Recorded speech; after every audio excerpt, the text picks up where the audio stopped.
name's Heather Begg. This is my husband, Michael Begg. We've been married for 21 years. We live in Kitimat, BC, which is in northern British Columbia. And in 2015, we were blessed with our beautiful daughter, Callista. Oh, so excited. Beyond words, really. Then came responsibility, lots of responsibility. I was just elated. Everything was fine at the beginning, but within a few hours, we noticed something wasn't quite right with her. They found out that her oxygen levels were very low, her blood sugar was very low, her temperature was low. And so from that moment on, things started to go down. It was a big whirlwind of getting us out of Kitimat so that they could properly take care of her. And it was very touch and go. She was pretty fragile with organ failure, and they figured she had suffered a brain injury. So lack of blood flow and lack of oxygen to the brain, which resulted in a diffuse brain injury. From there's scarring in her brain. And so we knew from a couple days in that she was gonna have some challenges. But of course, nobody knows exactly what that is. Her seizures would be like every few months, and then it was every couple weeks, and it was every week, and then it started to be like every day. And it was pretty difficult. We were coming to the point where we didn't have many options besides trying different combinations of medicines.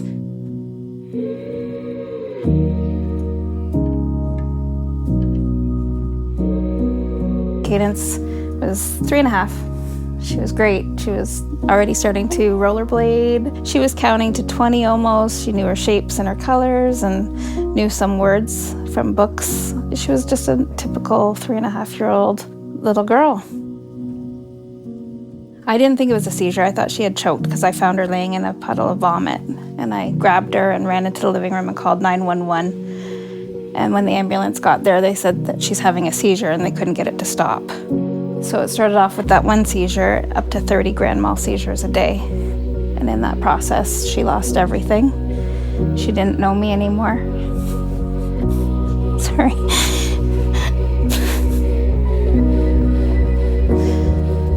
She couldn't walk, she couldn't talk. She was back in diapers. And I just felt like I lost my little girl, and I didn't know if I was gonna bring her home. So, I was scared. I was very scared. And I was angry. And I thought, what did she do to deserve this? Why is she being punished?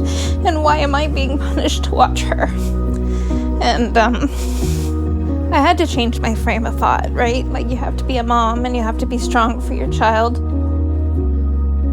God gave me Cadence, especially because he knew I could do it and help her. And there's a lot of people praying for Cadence.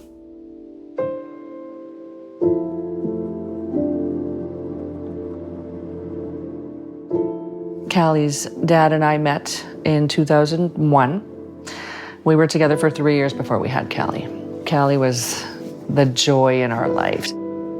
Callie got sick and she was like really tired, and I brought her into my bed to sleep with us, to come and nap with us, and then she was sleeping on her tummy, and all of a sudden her jaw started going like that.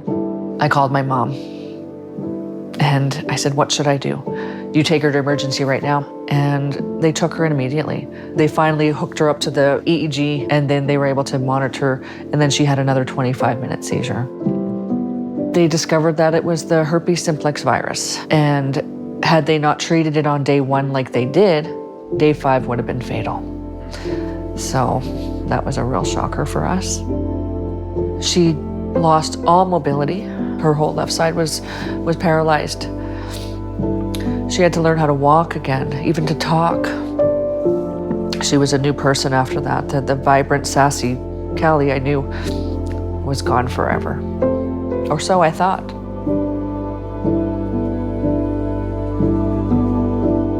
So Sophie's the eldest of our 3 children. Sophie was 8 when she had her first seizure. And it was on Halloween in Sydney. But we don't have any history of epilepsy in our family. They treated her for viral meningitis instead. It took a year for them to diagnose epilepsy for Soph, because when she first presented, we nearly lost her. So when she crashes, she crashes quickly, and then she's, often required life support, and she's been ventilated or she's been in a coma. Her seizures last for hours, and it takes days and weeks to recover. So it's unrelenting.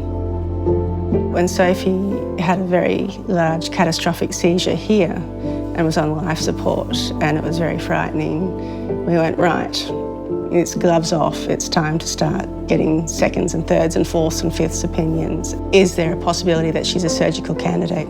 So it's a tunnel through the gates of hell. It's kind of where I'd call it. Other people call it a journey.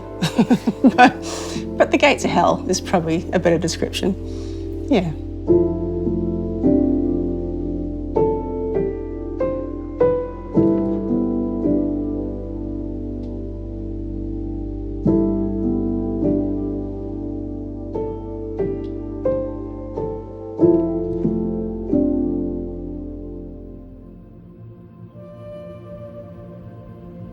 Epilepsy is quite common. There's about 600,000 children in North America with epilepsy.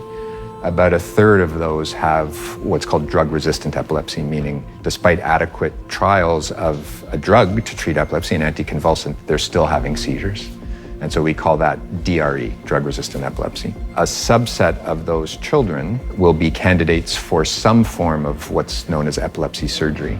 And in its kind of oldest and perhaps crudest form, that involves taking out that part of the brain that is causing the seizures, the focus of epilepsy. And so epilepsy surgery has been around for quite a while, though there are some children who we don't find a focus of their epilepsy. And so we don't know where the seizures are coming from, or we know they're coming from different parts of the brain. And so just removing one part of that brain isn't going to help. And that's where the development of neurotechnologies has played a role. The oldest of which is something called vagal nerve stimulation, where an electrode is placed along the vagus nerve in the neck and then hooked up to a generator that stimulates that nerve, and by mechanisms that are still relatively unclear, can bring about a reduction in both the frequency and intensity of seizures. I was like, surgery, okay, but what are the risks? What are we looking at? And benefits far outweigh the risks. When I went down for the appointment, it was, we're gonna cut here and make a pocket and insert this device and then run wires up to her vagus nerve in your neck, and it's quite close to the jugular vein, and we're gonna make a slit. And I was like, you're gonna do what? I was really nervous, but I thought, hey, these are professionals. This is what they do. I just put her in their hands and trusted that everything was gonna be fine. The surgery was actually quite easy. We brought her to the hospital. It was a day surgery. She went in, was out, and recovered fine. Later that day, we were off to the park type thing.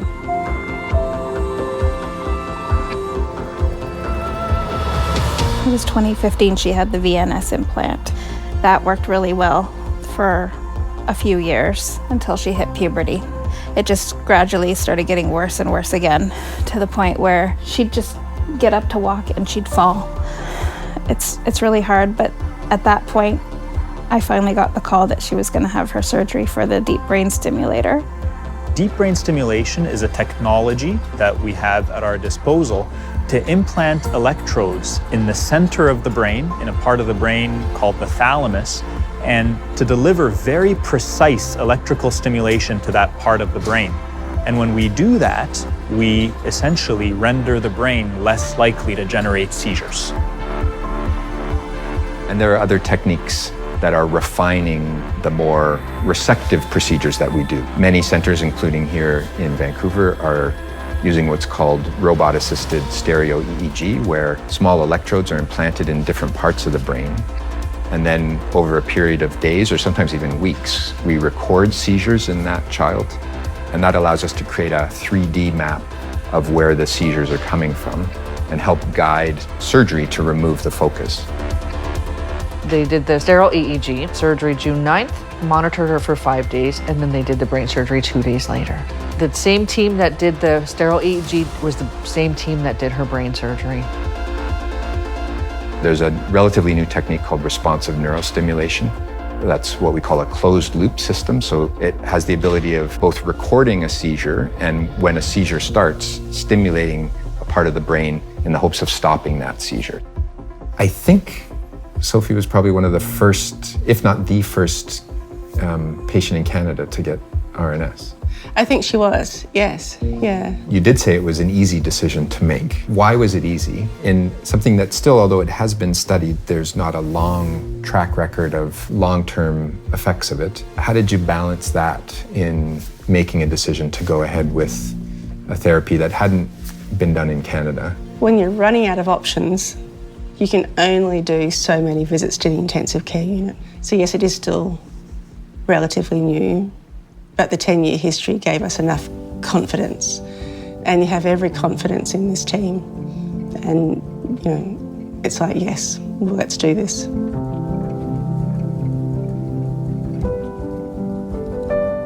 As we think about the kind of research that we're doing under this large grant from the National Institutes of Health, the initiative called Brain 2.0 is really brought out by some of the results that we've had so far. Bringing the values and the priorities of stakeholders, so patient stakeholders, family stakeholders, to the table. What researchers and clinicians think might be best for patients is also informed by what the patients themselves and their families want. So what are their values? What are their priorities?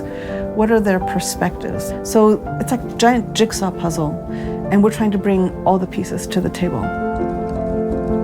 I had a little bit more fear, let's say, about, you know, is this thing gonna work? Is it the best of the best? You know, like, who developed it? Where did it come from? What does it do? What kind of stuff is inside of it? Like, how does it work? How does it know? How does it sense things? We knew very little beforehand, but we had questions. Would anyone see it? Would Sophie be sort of, you know, stand out? Would anyone notice that she had it in her brain? So there was questions about sort of, you know, would she be different? We didn't understand the technology until post-surgery. Then we got to learn all the technicalities of it and how it works. I asked so many questions about the sterile EEG. I thought it was a human that did it.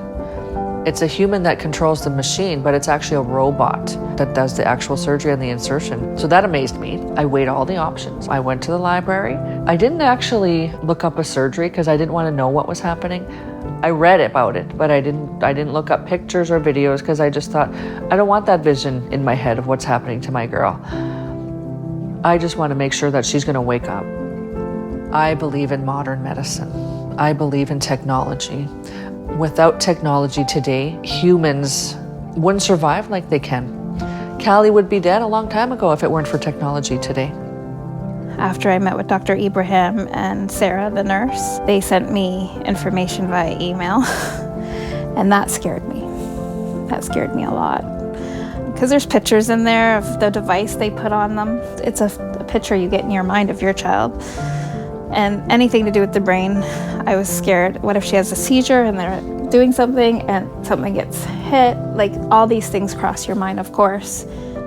And my son too, my oldest son was like, don't do it, mommy. But I'm her mom. So I think it affects me a little bit differently. And I just always want to do what's best for Cadence. The hard choices are going to be hard, but you have to work through them and just do them. If it means it's going to be something good for your child, a better chance at living their life normally. Look at me. But I wasn't going to waver from her having the surgery. Dr. Ibrahim did tell me up until a minute before her surgery I can cancel it, but I would never do that. If it's something that's going to help Cadence, I'm going to do it. When you're considering a child to implant with these devices, we obviously want to implant the one that would work the best for the individual child. But we also, if we're not sure which one will work better, we want to start with the one that's least invasive.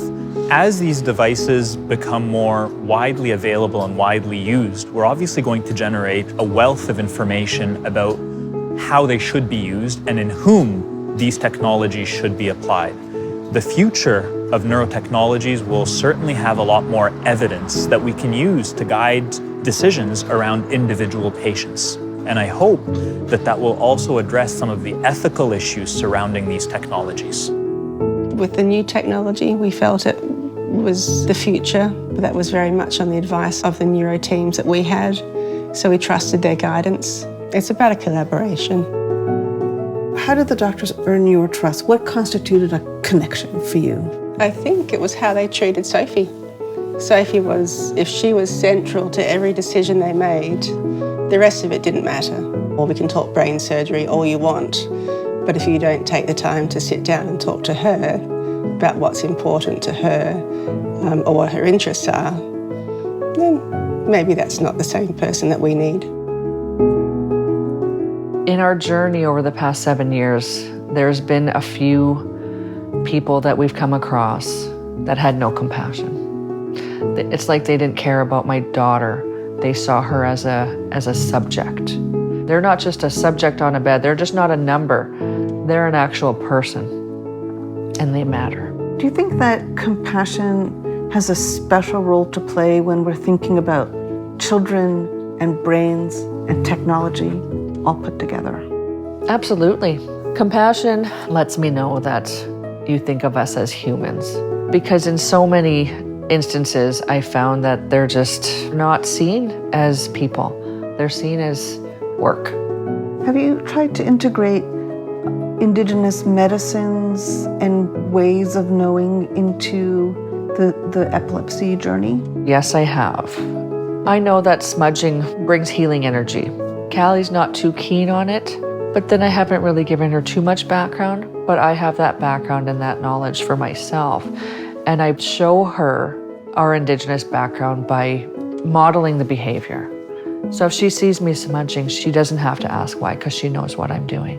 She knows that it's healing for my spirit, for my body, for her, for the home.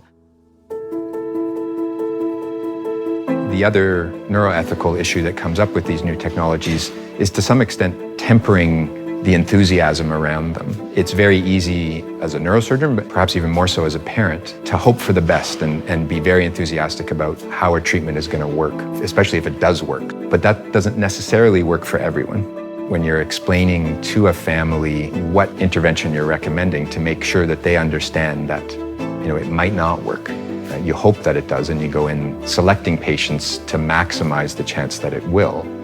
And even in those where we see a dramatic benefit, we still don't know what the potential long-term effects of that will be, whether seizure control will be long-lasting. And that's a huge ethical issue. And again, another thing that, as a parent, looking forward, you just want your child to get better today. And so it might be easy to not be considering the long-term effects of it. So we have to make sure that we're helping families understand that we still don't know what it may mean in the long term.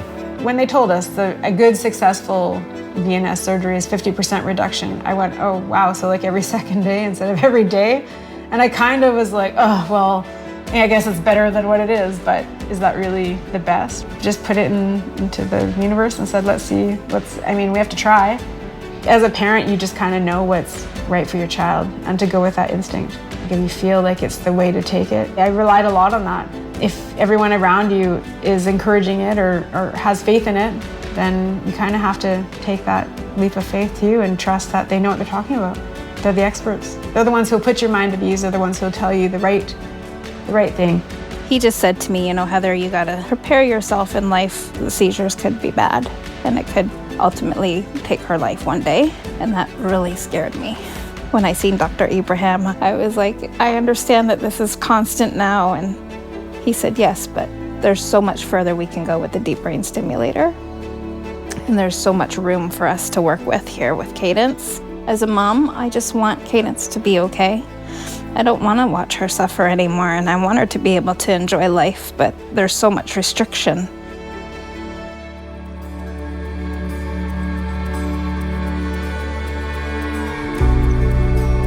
One of the issues that became apparent in our exploration of ethical issues relating to these technologies is the lack of access. And lack of access can present itself in many different ways. Some families don't know that it's an option, and that in and of itself limits their access to these technologies.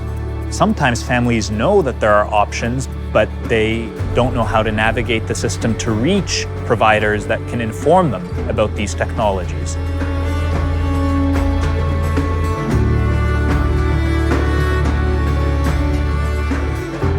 We couldn't do it here, which is unfortunate. We couldn't do it in Manitoba. We were forced to leave the province.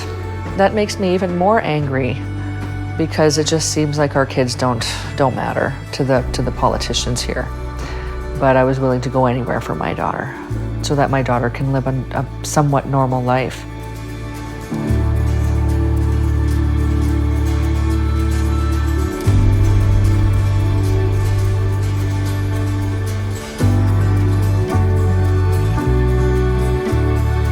I think the first surgery cost maybe $150,000 US.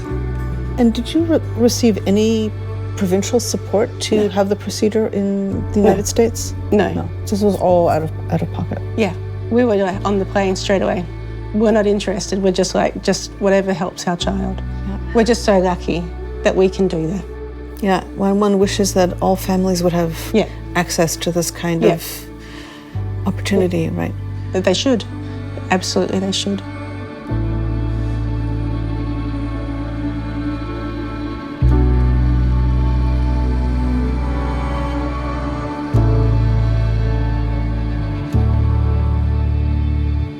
And we even thought about leaving, because being a small town, at first they weren't familiar with seizures and clistas, so everything wasn't going that well. No, because we are far away. And even if they talk about medevacing isn't 20 minutes. So it's huge stress.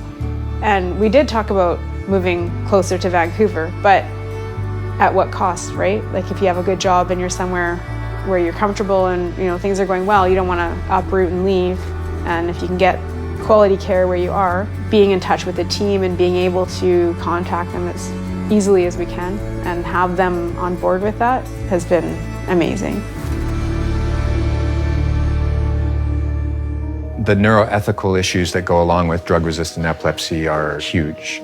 Uncontrolled seizures change the brain. It impacts on how a child develops or doesn't develop. Families are often placed in an untenable position where they have to assume a risk. They see what the effects of untreated epilepsy are having on their child. So the whole concept of risk and benefit, the whole issue of information and consent, how these technologies might change us as people, we don't know that. Our goal is to control seizures, reduce their frequency, and try to minimize any unintended consequences. But because the newness of them is such that we may not know what those consequences will be 5 or 10 years from now.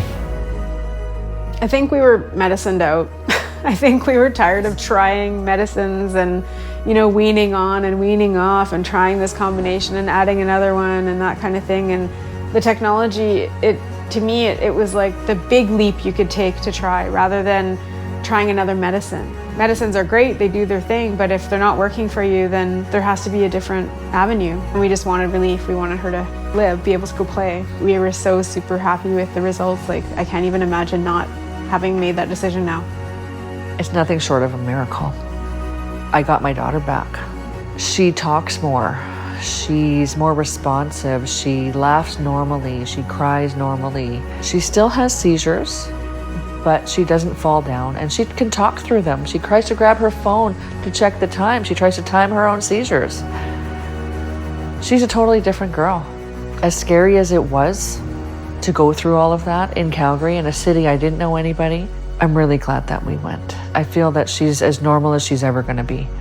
I'm forever grateful to those doctors that took the time to care about my daughter so that my daughter can live a somewhat normal life. The pacemaker has not given Sophie the freedom that you and I have for life, but it's stopped her going to the intensive care unit all the time. So that in itself is amazing, but it hasn't yet given her the freedom of seizures yet. So we still need to look at medication. The greatest change that it's given for us is that we can care for Sophie at home. There's no more trauma of running to the hospital. There's no more traumas of watching Sophie on life support. We can just care for Sophie at home, which is amazing. She went about 3 months without a seizure at all. And in 2021 in January, she had the first one, but the magnet stopped it. So even the difference in having to give her the rescue med was huge. From going from a seizure a day to almost 3 months, then basically one a month, it just changed everything. We went from almost not going outside because we were scared of where can we go. She had a seizure and we were too far away, then who knows? It's regulating our lives to a degree which, wow, makes me smile, really. Surgery's been amazing. If I can care for her and take that away from the hospital system and stopping all that trauma for her and for the other children, that's pretty amazing. I mean, that's a modern day miracle. I mean, we've just come out of a week of seizures. Like, Sophie has seized all week. But without that device, you might see us in intensive care unit instead. I think what we're seeing now is just the tip of the iceberg. The advances we're making to make devices even smaller and smaller, new devices, new ways of recording seizures, I think are going to result in the relatively near future in new technologies. What was expressed by many of the parents with children with DRE and the clinicians who help take care of them, the whole team that helps take care of them, was a kind of overwhelming feeling of hope. Not everyone has had their epilepsy cured, but they've been given hope. And I think it's such a powerful thing. Going forward, people are continuing to look for new ways to treat epilepsy, and that even those who we might not have a cure for now, we might in the very near future. Hope, for me, means that we never give up. When there's something new, when there's an advance, when there's an innovation that comes along that could potentially improve their quality of life, it's something that we must and should revisit with the families. My hope in the future is that she can live a life without me in it 24/7 like we are now, and to be productive, to have a job, to, have relationships. She wants all the same things. She wants to go to school, have friends, make movies, just to be productive and do what she loves.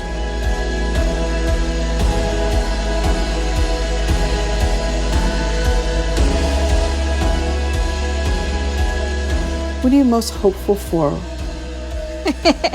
Cadence, actually. Because every day I come home from work and I get the biggest hug and lots of love. And she's always happy to see me. And no matter how much pain she's in, she always knows what to do to just make me feel incredible. And she has grumpy moments, but her happy moments certainly outweigh any kind of anger or stress that I might get with her. But she knows every day what to do to make me smile and feel happy. You'd like the devices to be smaller. Wouldn't it be great if they didn't have to be as invasive? I would actually hope they actually don't need to rely on neurotechnologies. Could you imagine if they could find a cure for epilepsy instead? Don't you think so? Wouldn't that be even better than having to rely on a device in the brain? You have to always have hope, don't you? And you have to always keep looking that maybe they'll find a cure somehow.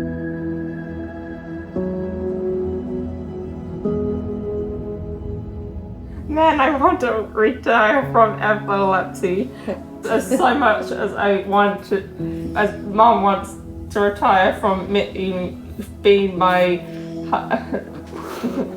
personal nurse. But we are all in this together.